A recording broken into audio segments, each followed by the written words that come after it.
যদি কারো দেহ দেখে কাউকে ভালোবাসো, সেটা ভালোবাসা নয়, সেটা লালসা।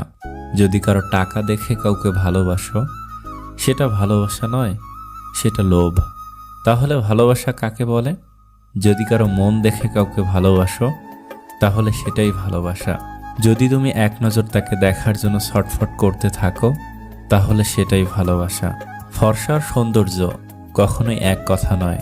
ফর্সা কেবল চামড়ার মধ্যে ফুটে উঠলেও সৌন্দর্য ফুটে উঠতে প্রয়োজন রবের আনুগত্য ও উত্তম চরিত্র। যে ছেড়ে গেছে সে অতীত হয়ে যাক, যে রয়ে গেছে সে মৃত্যু পর্যন্ত জীবনসঙ্গী হয়ে থাক। যে রাগের সঙ্গে সামান্যতম হলেও ভালোবাসা মেশানো থাকে, সেই রাগ মেয়েদের রূপ বাড়িয়ে দেয়। ভালো লাগে এমন এক জিনিস যে একবার শুরু হলে সব কিছুই ভালো লাগতে থাকে। মানুষ চিনতে গেলে মানুষের খুব কাছে যেতে হয়। দূর থেকে তো চাঁদও সুন্দর, কাঁচও মসৃণ। জীবনে একটা সময় আসে যখন মানুষ বুঝে ফেলে তার পাশের মানুষটি তাকে সবসময় ভুল বুঝেই যাবে, অথচ এখন আর কিছুই করার নেই। পৃথিবীর সবচেয়ে দামি তরল হলো মানুষের চোখের জল, যার 1% পানি আর 99% অনুভূতি। হৃদয়হীন কারোর জন্য চোখের জল নষ্ট করো না, কারণ সবাই এর মূল্য দিতে পারে না। নদীতে স্রোত আছে, তাই নদী বেগবান। জীবনে দ্বন্দ্ব আছে, তাই জীবন বৈচিত্র্যময়।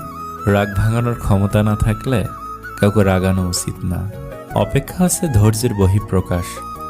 দীর্ঘ অপেক্ষার পর যা পাওয়া যায় তার মূল্য অনেক, কিন্তু দীর্ঘ অপেক্ষার পরেও যখন প্রাপ্তির খাতা শূন্য থাকে, তার যন্ত্রণা খুবই ভয়াবহ।